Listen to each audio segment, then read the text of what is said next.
Menertawakan dunia persilatan. Xiao Jianghu. Audiobook, novel silat. Cerita, Jin Yong. Jilid 10. Apa? Jadi, dia mabuk-mabukan lagi, sahut Wan Er dengan mata melotot. Benar, jawab si kakak keempat. Rekannya yang membawa sempoa menyahut, kakak pertama benar-benar mabuk berat. Ia minum dari pagi sampai siang, dari siang sampai petang. Aku rasa ia sudah menghabiskan sebanyak 2-30 liter arak bagus. Semua masuk ke dalam perutnya. Ini tidak baik untuk kesehatannya, kata Wan Er cemas. Kenapa kalian tidak menasihatinya? Menasihati kakak pertama, sahut si pembawa sempoa. Memangnya ada yang bisa? Mungkin nanti kalau matahari sudah terbit dari barat. Entah kalau adik kecil yang menasihati, barangkali ia mau menurut dan mengurangi 1 liter saja. Hahaha, rekan-rekannya yang lain pun ikut tertawa. Si gadis burik terlihat semakin kesal, dan bertanya, kenapa dia minum sebanyak itu? Apa dia baru saja mengalami hal yang tidak menyenangkan lagi? Entahlah. Mungkin dia merasa senang karena akan bertemu adik kecil di kota Hengshan sini. Jadi, dia pun merayakannya besar-besaran, jawab si pembawa sempoa tersenyum. Omong kosong, sahut Wan Er dengan muka tersipu malu. Lin Pingzi yang tertunduk di mejanya hanya bisa mendengarkan pembicaraan orang-orang itu tanpa berani menoleh. Dalam hati ia berpikir, rupanya gadis ini menaruh hati kepada kakak seperguruannya yang pertama. Padahal, kakak keduanya saja sudah setua ini, tentu si kakak pertama lebih tua lagi. Apakah gadis ini kurang waras? Usianya mungkin baru 18 tahun, tapi kenapa dia suka pada seorang tua? Sejenak kemudian Lin Pingzi seolah menyadari sesuatu dan kembali berpikir, aku tahu. Gadis ini berwajah jelek, tentu tidak ada pemuda yang suka kepadanya. Jadi, dia pun menjalin hubungan dengan seorang kakek tua yang suka mabuk. Terdengar Wan Er kembali bertanya, jadi, kakak pertama sudah minum arak sejak pagi kemarin? Kalau tidak diceritakan sampai lengkap, tentu kau tidak akan berhenti bertanya, jawab si pembawa kera. Begini, ketika kemarin kami berangkat bersama-sama, tiba-tiba di tengah jalan kakak pertama mencium bau arak yang sangat harum. Kami pun melihat ada seorang pengemis sedang asyik minum arak dari sebuah kendi besar. Kakak pertama langsung tertarik dan mendekatinya. Ia bertanya apa nama arak itu. Si pengemis pun menjawab namanya arak monyet. Kakak pertama bertanya, kenapa diberi nama arak monyet? Pengemis itu menjelaskan bahwa di hutan pegunungan sebelah barat Provinsi Hunan terdapat kawanan monyet yang pintar membuat arak dari buah-buahan. Monyet-monyet itu memilih buah-buahan yang harum dan manis untuk diperasarinya menjadi arak. Kebetulan si pengemis menemukan simpanan arak tersebut dan mencurinya sebanyak 3 kendi. Ia juga menangkap seekor monyet kecil dan dibawanya pula. Nah, ini dia. Laki-laki muda itu lantas menunjuk seekor kera kecil yang hinggap di pundaknya. Seutas tali tampak mengikat pinggang kera sementara ujung lainnya terikat di lengan si pemuda. Kera kecil itu tampak menggaruk-garuk kepala dan terlihat sangat lucu. Kakak keenam, kata Wan Er memandangi kera kecil itu sambil tertawa. Pantas saja kau dijuluki si monyet keenam. Kau dan kera kecil ini begitu mirip seperti saudara kandung. Bukan, kami bukan saudara kandung, jawab si pemuda pembawa kera. Kami ini saudara seperguruan. Dia kakak pertamaku, dan aku adik keenamnya. Serentak mereka semua tertawa, kecuali Wan Er. Hei, awas kalau kau berani menyindir kakak pertama lagi. Akan kuadukan kepadanya biar kau tahu rasa, sahut si gadis burik galak. Sejenak kemudian ia kembali bertanya, lalu, bagaimana ceritanya kau bisa bersatu dengan saudaramu ini? Saudara, sahut monyet keenam alias si pembawa kera. Oh, maksudmu kera kecil ini? Panjang sekali ceritanya. Rumit kalau kukatakan dan membuat pusing kepala. Kau tidak perlu bercerita pun aku sudah bisa menebaknya, ujar Wan Er. Pasti kakak pertama yang menyuruhmu menjaga kera ini dengan baik. Kakak pertama ingin setiap saat kera ini bisa membuatkan arak untuknya, bukan begitu? Iya, benar sekali tebakanmu, jawab monyet keenam. Kakak pertama memang suka berpikiran aneh, kata Wan Er. Kera kecil ini memang bisa membuat arak kalau berada di pegunungan. Tapi kalau sudah ditangkap begini tentu akan berbeda. Nah, kalau dia dilepaskan untuk mencari buah-buahan, apakah tidak akan kabur? Setelah terdiam sejenak, ia melanjutkan, hei, Kenapa monyet keenam kita tidak bisa membuat arak? Adik kecil, berani sekali kau kurang ajar kepada kakak seperguruanmu ini, sahut monyet keenam pura-pura marah. Haha. Kau menakut-nakuti aku dengan kedudukanmu, jawab Wan Er sambil tertawa. Hei, kau belum menjawab pertanyaanku tadi, kenapa kakak pertama minum arak sepanjang hari? Apakah dia mendapat masalah besar lagi? Baiklah, aku lanjutkan ceritanya, ujar monyet keenam. Kakak pertama sama sekali tidak peduli dengan keadaan si pengemis. Padahal, tubuh pengemis itu sangat kotor dan dekil. Daki di kulitnya sampai setebal 3 senti, kutu merayap di rambut dan bajunya, keringat dan ingus meleleh di wajahnya, bahkan, mungkin arak di dalam kendinya sudah bercampur dengan air liur. Sudah, sahut Wan Er sambil menutup mulut. Menjijikkan. Aku jadi muak mendengarnya. Mungkin kau jijik, tapi kakak pertama tidak sama sekali, ujar monyet keenam. Kakak pertama mendesak pengemis itu supaya diizinkan ikut mencicipi araknya. Namun, si pengemis berkata bahwa hanya kendi itu yang tersisa dan tidak akan diberikan kepada siapapun. Kakak pertama lantas menawarkan 1 tael perak untuk 1 kali tegukan. Dasar pemabuk, geru Wan Er. Pengemis itu setuju dan menyerahkan kendinya, lanjut monyet keenam. Dia berkata, awas, cukup 1 tegukan saja. Kakak pertama menjawab, kalau aku bilang 1 teguk, ya 1 teguk. Tak disangka kakak pertama sanggup menghabiskan seluruh isi kendi besar itu hanya dalam sekali teguk. Rupanya ia menggunakan ilmu pernapasan yang telah diajarkan guru. Aku melihatnya seperti seekor naga langit menghisap air laut tanpa mengganti napas. Semua orang tertawa mendengar penuturan monyet keenam itu. Adik kecil, kalau kau berada di Hengyang sana, tentu kau bisa menyaksikan sendiri kehebatan kakak pertama, lanjut si pembawa kera. Kau pasti akan memuji kepandaian kakak pertama. Semangatnya dipusatkan di batas dada, jiwanya bagai melayang ke udara dan mendaki puncak gunung, tenaganya bagaikan mampu menjatuhkan bintang. Kehebatan tenaga dalam kakak pertama hampir mencapai puncak kesempurnaan, namun tidak terlihat dari luar. Wan Er tertawa dan hampir terjatuh dari bangkunya. Dasar pembual. Kau menggambarkan kakak pertama secara berlebihan. Berani-beraninya kau mengejek rumus ilmu tenaga dalam perguruan kita, ujarnya setengah memaki. Aku tidak membual, jawab monyet keenam sambil tertawa pula. Saudara-saudara yang lain ikut melihat sendiri, bagaimana kakak pertama menghabiskan isi kendi itu dalam sekali teguk. Bukankah dia menggunakan tenaga dalam? Benar, adik kecil, jawab yang lainnya mengiyakan. Wan Er tertegun mendengarnya. Sambil menghela napas ia berkata, ilmu pernapasan ini sangat sulit untuk dipelajari. Di antara kita semua, hanya kakak pertama saja yang sudah boleh mempelajarinya. Tapi sayang, ilmu sehebat itu justru digunakannya untuk merebut arak dari tangan pengemis. Monyet keenam melanjutkan ceritanya, pengemis itu marah-marah karena kakak pertama menghabiskan isi kendi araknya. Ia menarik baju kakak pertama dan menuduhnya berbuat curang. Kakak pertama menjawab, siapa yang curang? Bukankah aku hanya minum 1 teguk saja? Bukankah aku tidak pernah mengganti napas? Tanpa mengganti napas itu artinya 1 tegukan.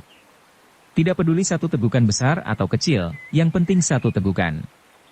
Padahal, tadi aku baru setengah napas saja. Nah, ini berarti kau harus mengembalikan uangku setengah tael perak. Sudah menghabiskan arak orang, masih mau mengambil uangnya pula. Dasar gila. Wan Er menukas sambil tertawa. Monyet keenam melanjutkan, pengemis itu hampir saja menangis. Kakak pertama lantas berkata, kawan, kau jangan khawatir. Sepertinya kau ini juga suka minum arak. Kalau begitu mari kita minum sepuas-puasnya di sana. Aku yang bayar semua.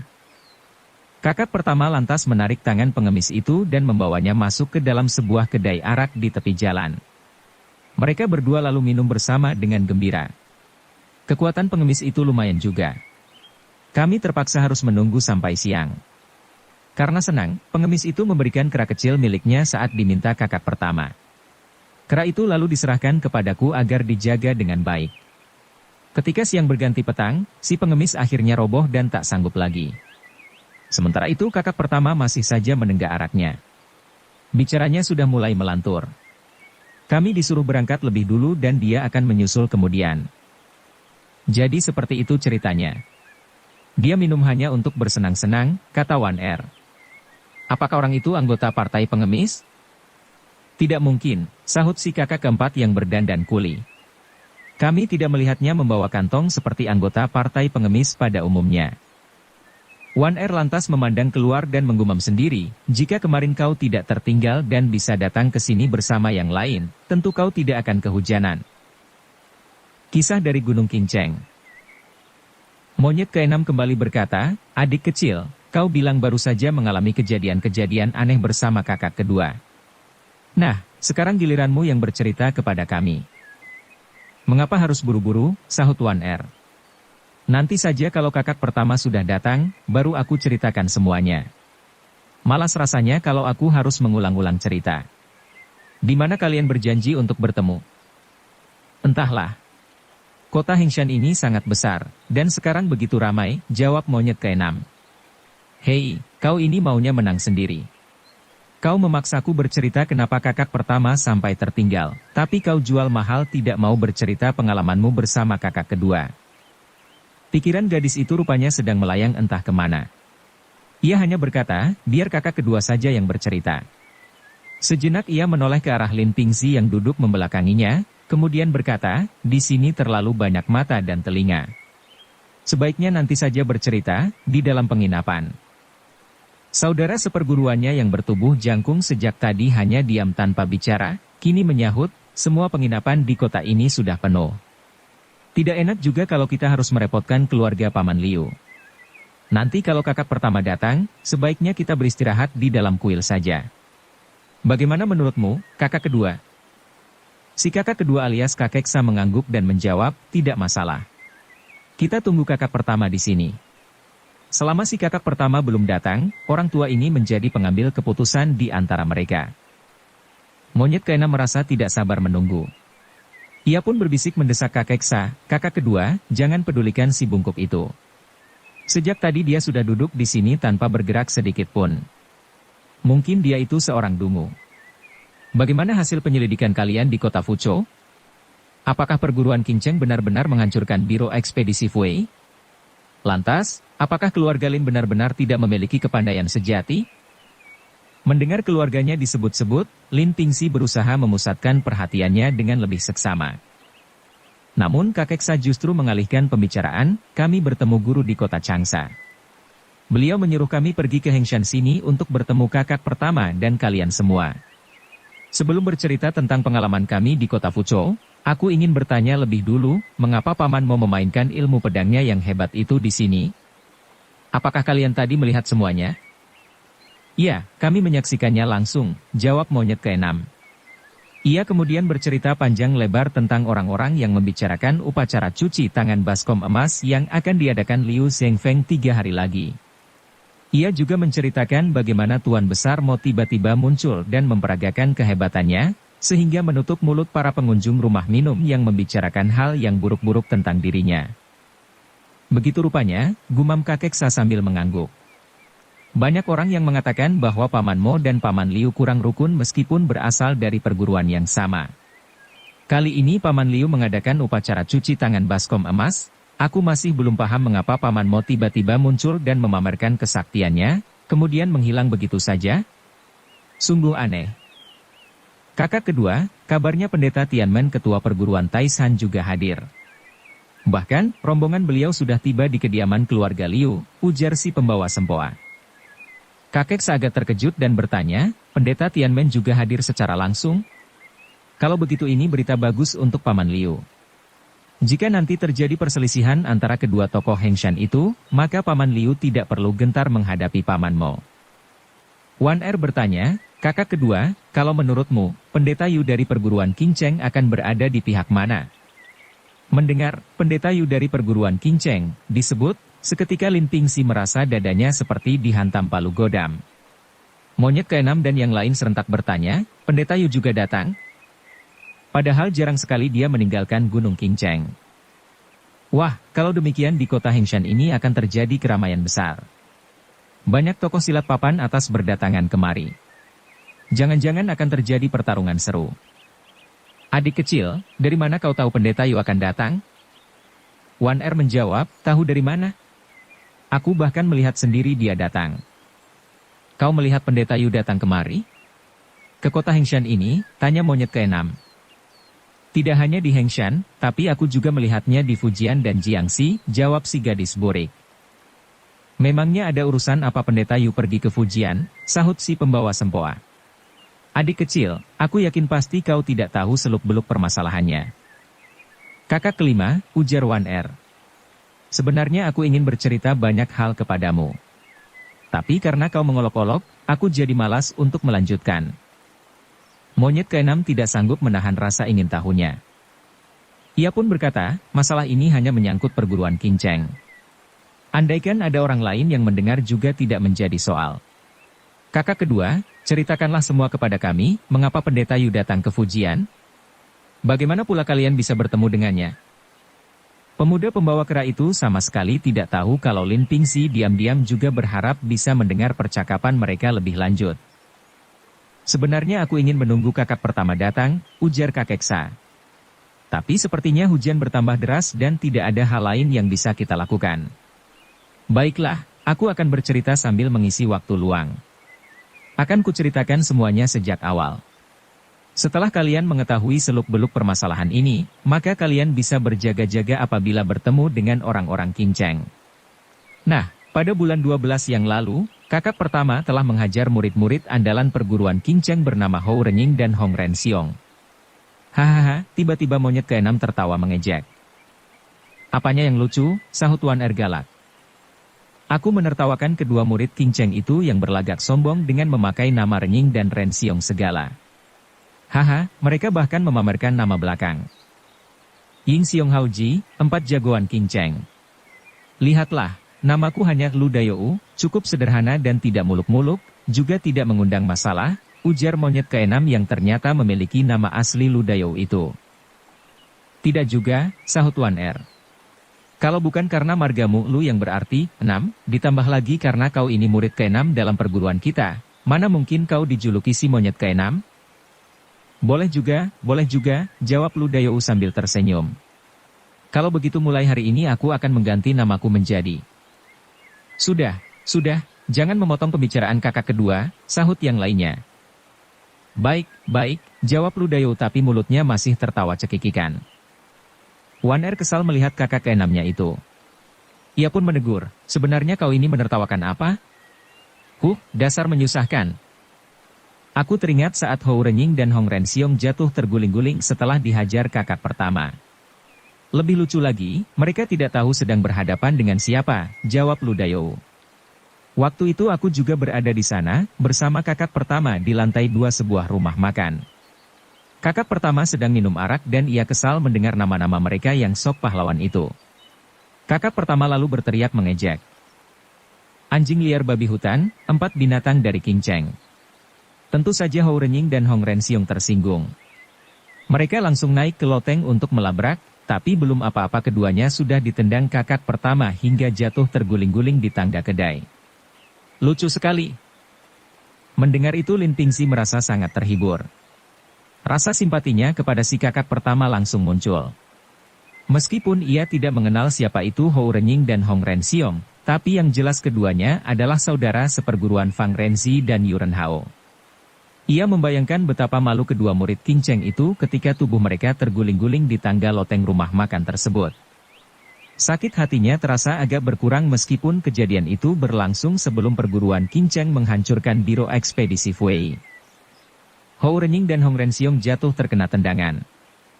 Kakek Sa melanjutkan ceritanya, setelah Hou Renying dan Hong Renxiong mengetahui siapa yang telah menghajar mereka, keduanya pun melapor kepada pendeta Yu di kuil Cemara Angin.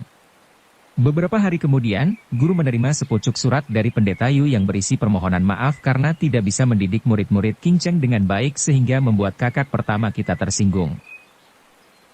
Pendeta bermarga Yu itu memang licik, sahut Lu Dayou. Dia pura-pura minta maaf, padahal sebenarnya bermaksud menyindir guru. Akibatnya, guru pun menghukum kakak pertama berlutut sepanjang hari sepanjang malam. Kakak pertama akhirnya dibebaskan setelah kita semua memohon kepada guru agar memberikan maaf. Apa maksudmu dengan membebaskan kakak pertama, sahut Wan Er. Bukankah kakak pertama tetap saja dipukul sebanyak 30 kali? Benar juga, jawab Lu Dayou. Aku sendiri juga ikut-ikutan dihukum 10 pukulan. Tapi kalau teringat bagaimana Hou Renying dan Hong Renxiong jatuh terguling-guling di tangga, aku sama sekali tidak merasa rugi. Hahaha. Kau ini sudah dipukul 10 kali masih juga belum jera, ujar si jangkung. Rasanya sia-sia guru menghukummu. Memangnya aku salah apa? Sahut Lu Dayou. Ketika kakak pertama menendang kedua orang itu, aku tidak kuasa menghentikannya. Sebenarnya kau bisa berbicara kepada kakak pertama untuk mencegahnya bertindak, jawab si jangkung. Tapi aku tahu sifatmu. Waktu itu guru berkata, Lu Dayou adalah saksi mata kejadian ini. Pasti dia tidak mencegah kakak pertamanya berbuat onar, sebaliknya, justru ikut memanas-manasi. Untuk itu, akan kuberikan 10 pukulan. Saudara-saudaranya yang lain bergelak tawa mendengar ucapan si jangkung ini. Sebenarnya kali ini guru telah salah menghukum orang, ujar Lu Dayou. Kecepatan tendangan kakak pertama sungguh luar biasa, mana mungkin aku dapat mencegahnya? Waktu itu aku melihat Hou Renying dan Hong Renxiong mendatangi kakak pertama dengan wajah gusar. Namun, kakak pertama tetap asyik minum seolah tidak memedulikan mereka. Aku hanya bisa berteriak, kakak pertama, awas! Tahu-tahu, kedua jagoan King Cheng itu sudah jatuh terguling-guling di tangga loteng. Ternyata kakak pertama telah menggunakan jurus tendangan harimau menyabet ekor. Seharusnya aku bisa mempelajari jurus ini, tapi, bagaimana hendak belajar, kalau melihatnya saja sudah susah. Gerakan kakak pertama sangat cepat. Hei, monyet keenam, sahut si jangkung. Sewaktu kakak pertama berteriak-teriak menyebut 4 binatang dari King Cheng, apakah kau ikut mengolok-olok pula? Tentu saja, jawab Lu Dayou. Sebagai saudara yang lebih muda, sudah pasti aku ikut apa yang dilakukan kakak pertama. Memangnya kau lebih suka aku memihak murid-murid King Cheng yang sombong itu? Kalau begitu tidak salah jika guru menghukummu, kata si jangkung sambil tertawa. Diam-diam Lin Pingxi berpikir, monyet keenam ini wajahnya jelek seperti kera, tapi sifatnya polos dan jujur. Sepertinya dia ini seorang yang baik. Entah dari perguruan mana mereka berasal? Kenapa pula mereka memanggil Tuan Besar Mo dan Tuan Majikan Liu dengan sebutan paman? Terdengar kakek Sa kembali berkata, kita harus selalu ingat nasihat guru kepada kakak pertama. Di dunia persilatan memang banyak orang yang suka memakai gelar dan julukan muluk-muluk. Tidak semua julukan sesuai dengan tingkah laku mereka. Tapi kita juga tidak perlu mengurusi mereka satu persatu. Biarkan saja kalau ada yang memakai julukan Ying Xiong Haoji segala. Kalau mereka berbuat sopan dan kesatria, tentu banyak orang yang ingin berteman dengan mereka. Tapi kalau mereka suka mengumbar kesombongan, sudah pasti kaum persilatan akan memandang rendah terhadap mereka. Kita tidak perlu mengambil pusing terhadap julukan ini. Semuanya mengangguk mendengar ucapan kakek Sa. Terdengar Lu Dayou menggumam sendiri, julukan monyet keenam jauh lebih baik. Tidak membuat bingung orang lain.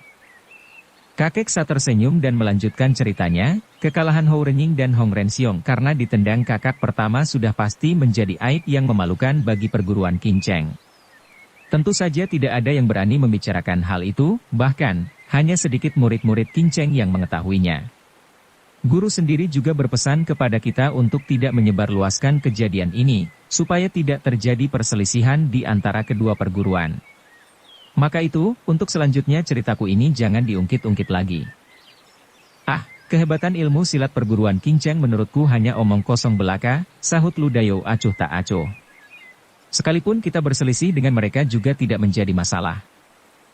Bersambung ke jilid 11. Dukung kami dengan subscribe, follow, like, komen dan share. Terima kasih.